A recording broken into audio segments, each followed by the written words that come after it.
Hello, my name is Zach White, and welcome to another episode of Anxious No More, your daily guide to dealing with your public speaking anxiety. If this is your first time tuning in, we like to bring a guest on the show who'd like help dealing with some speech anxiety in their life.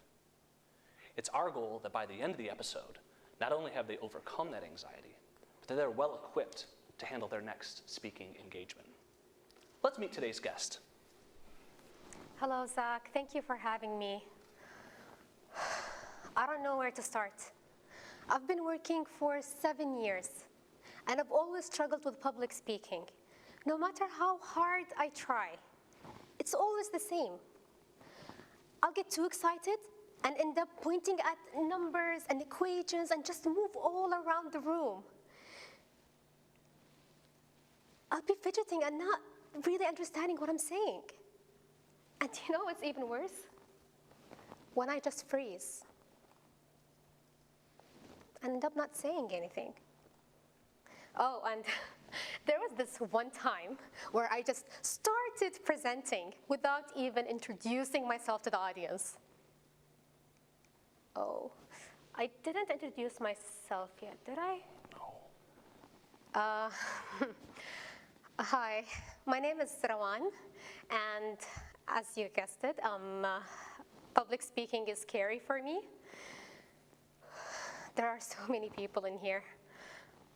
I need help, Zach. Well, Rawan, I want to thank you for coming on, and I think you came to the right place. Public speaking is hard and oftentimes uncomfortable for people. Yet it's a key skill that can be keenly utilized at any level of the corporate ladder to help you accomplish your goals and differentiate yourself from your peers.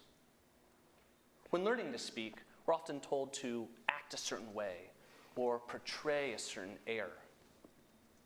Yet these recommendations often do not address the underlying anxiety many of us feel when speaking publicly. To address that today and to help out Rawan, we brought on the speech doctors to go through their foolproof recipe for handling speech anxiety. Doctors? Hi, I'm Dr. Andrew Altman, and together with my team of fellow speech doctors, I will be going over the 3 ingredients that make up our recipe for beating your speech anxiety. The 3 ingredients are self-expression, confidence, and preparation. We'll be going over each of them in turn, starting with self-expression. Many times when speaking, people feel pressure to be someone that they're not, someone more professional or polished. And while there is an element of professionalism and polish that should be present in your speech, it's important to remain yourself when speaking. Be who you are and effectively express your ideas in a way that suits your personality. Don't fall into the black hole of doubting who you are.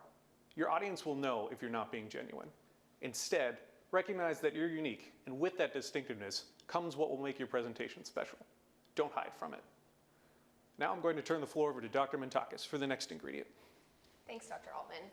The next ingredient in our recipe for success is confidence. We hear about confidence all the time. Just act confident. Fake it till you make it. But when you're anxious and truly worried about speaking, confidence is hard to fake. So together, we've come up with a process so that you don't have to act confident. You can be confident. The first step in that process is passion. Think about the best speaker you've ever heard. Your favorite presentation, something that really stuck with you. Was it someone who didn't seem to care about the material? Or was it someone who was really invested and excited about what they were talking about? Chances are, it was someone with excitement. That excitement shines through in your presentation. The more excited you are, the more it comes across as confidence, and the easier it is to speak with people about what it is you're there to tell them.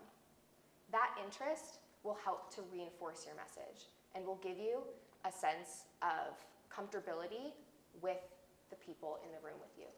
It will help you connect. The second step in our process is planning. We've all planned things. Everyone here has either done it at home or at work, like Zach mentioned earlier, across the spectrum of career levels. But planning is a key step in building confidence. With planning, you're able to know that you are the expert in the material. You are the person who holds the information and who has all of the cards. In planning, there are two things that you need to do. One of those things is planning the actual content. Do your research. Make sure that you are able to answer any questions that may come up. Figure out how you're going to structure your message. Another part that goes into planning is planning how you're going to practice. Are you going to write out bullet points if it's a longer presentation and ad-lib along the way? Or for a shorter presentation, will you memorize it? Either way, do whatever makes the most sense for you. Pick what makes you feel the most confident. The final step in building your confidence is reinforcement. You can be passionate about a subject and you'll build that long before. You also can take the time to plan your presentation. But throughout, it may be a day, weeks, months before you actually are presenting your material. So you need to continually reinforce the message that you are the one who is most uniquely qualified to do this. It could be something as simple as telling yourself, yes, I can do it. Or taking a moment to pause, take a deep breath before you go on to do your speech. Additionally, you can also listen to some music that makes you happy and gets you in a good mood. Again, whatever it is that makes you feel the most confident, make sure to reinforce that and tell yourself that you have the cards, you have the power, and you have the control of the situation. With confidence secured, I'll hand it over to my colleague, Dr. Beck, who will talk about the final ingredient in our recipe. Thank you, Dr. Mintakis. My name is Dr. Beck, and I'm going to tell you about the third and final ingredient in our recipe to defeat your speech anxiety, and that is practice. A presentation without practice, regardless of your level of confidence or self-expression, runs a high risk of failing to meet your and your audience's expectations.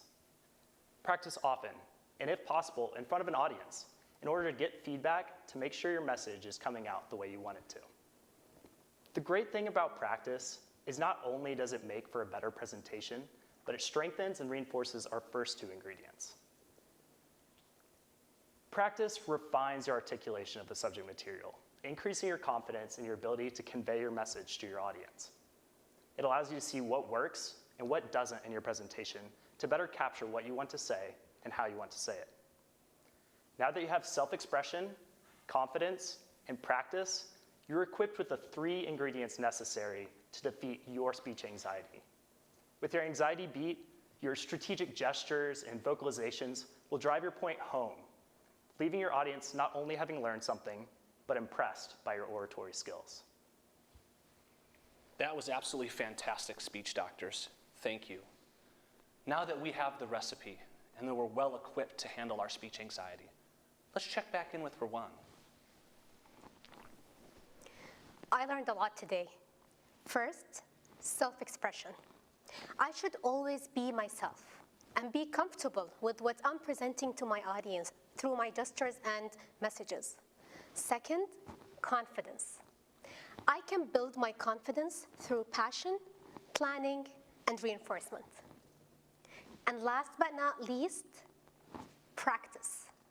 I should always practice and test what works and doesn't work for me in order for me to perfect the message I'm trying to convey to my audience.